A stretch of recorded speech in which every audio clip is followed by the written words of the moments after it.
legal audit determined that Namibia and Angola have about 60 agreements in different sectors. The meeting reviewed different agreements between the two countries, the relevance of some of the agreements, those that expired, as well as those that need renewal.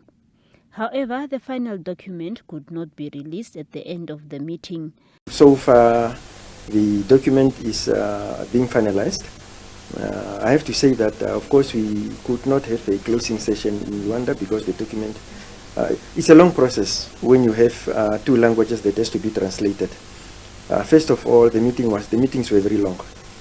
We were finishing the meetings in the wee hours of the evening, if not early morning hours, where the colleagues had to then go and sit and translate the documents. Of course, when you have a meeting where you are interpreting, the time thereof, we sort of did not anticipate the length of how the meeting was going to go. Nanda says the document will be finalized within this week.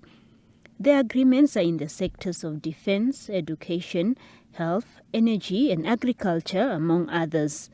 You have to know that this is a new aspect that we have added to our relations in terms of looking at how many agreements we have signed since our independence. It's an exercise that we also undertook with South Africa. And so we need to look at those agreements because we do not want agreements to be signed and just gather dust on the shelves. We want agreements to be signed and to go out there and implement what has been decided, because these agreements are signed between the two countries, but to be implemented by the relevant stakeholders. For example, if we have to sign an agreement on trade, we are signing it on behalf of our private sector, the companies, and on behalf of the individuals who wishes to trade individually with the specific individuals in another country. So we are looking at all these aspects. So we have something holistic that we can give to our people. The document will be presented to the ministers, who will convene a meeting before the inaugural of the Binational Commission, anticipated to take place next month. We have a mechanism where we are going to then meet, of course, before the meeting itself, as a senior officials, because from now on until that time when the Binational Commission will take place, we would have we would have implemented some decisions taken during this period.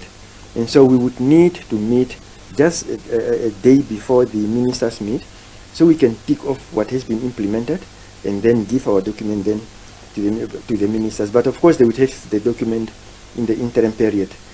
But the updated document we are going to then give them during that period, for which then we are going to have a closing session for the meeting that just took place in Luanda.